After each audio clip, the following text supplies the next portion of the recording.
นยังช่วยแต่ในสว่างกุมครั้งล่างกุมบุกกระดับนายกายจุดกระดับแสงรองให้บ้าน mới một và Đồng Na trận đầu tiên của đợt bơi thứ 5.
Bây giờ mới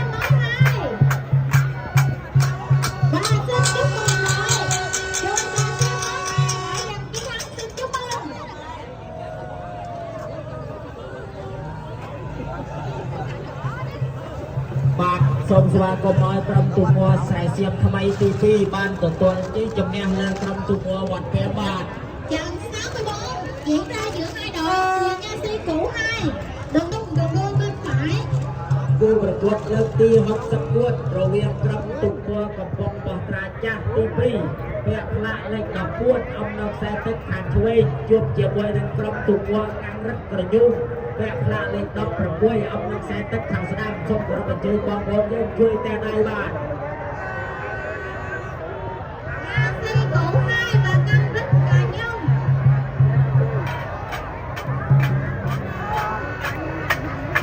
ครับประธานบางคนจุดการแสดงพร้อมให้บาทសូមស្វាគមន៍ឲ្យក្រុមទូមួកាំងរឹកក្រញូងបានទទួលទីជំនះលើក្រុមទូមួកំពង់បោះត្រាចាស់ទី2បាទ Nhất Trà Nhung đã giành chiến thắng trước Nha Si Cũ rồi.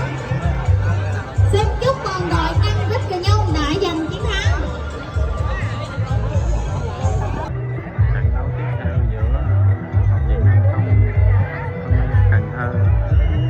Nam Tông, Cần Thơ và Sóc Trâu ạ.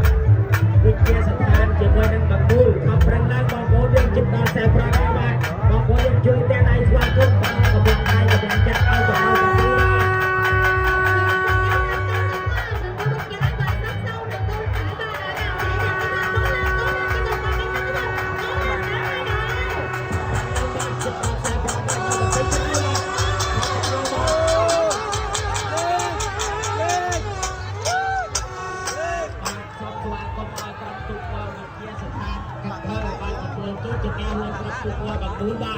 Xin chúc mừng đội học viện Công an Nam Đông Cần Thơ đã giành chiến thắng. Tà Mông hay Hòa Thiện, Tà Mông đường đua bên trái, Hòa Thiện đường đua bên phải. បងប្អូនយើងជួយតែដៃស្វាគមន៍ខ្លាំងៗឡើងបាទ Hai đội tăng tốc về đích là mọi người. Chúng ta thấy đội mình phải mà là đánh hơn. Hai đội cố lên, Tà Mông hay Hòa Thiện cố lên, cố lên. Cố lên.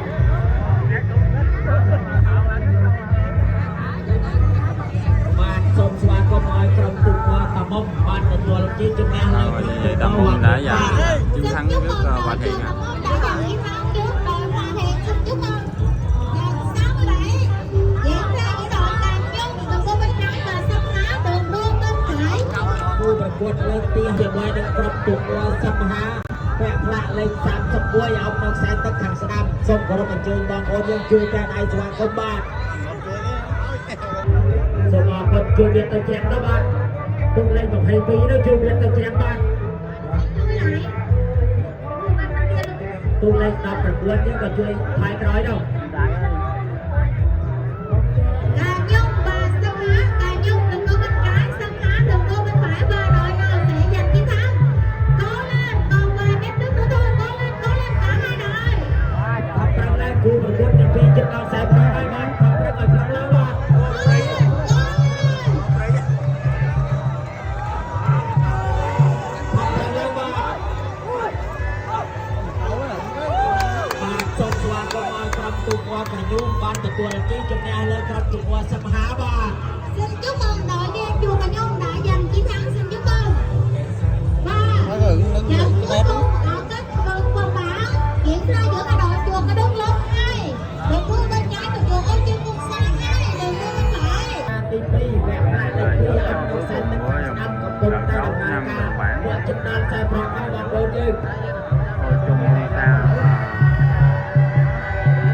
sao bởi vì quên là Cái đúc lớn 2 cái đúc lớn 2 đường trái Ô Chiên Cung Sa 2 đường đua bên phải. lớn 2 và ôi chung quân xa 2 hai đội đang rất là so kè với nhau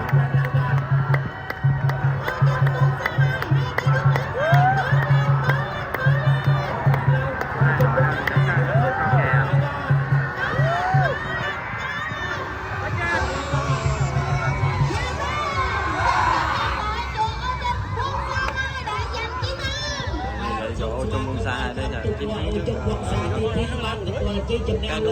qua cái đội thông tư bí ba. Đây là lượt trận đấu cuối cùng của vòng bảng, là trận thứ 5. Bây giờ trong quá trình bốc thăm sẽ chọn ra 16 đội bước vào loại trực tiếp và mọi người. Bây giờ các đội ghe đang chuẩn bị quay về điểm xuất phát để chuẩn bị cho vòng đấu loại 16 đội.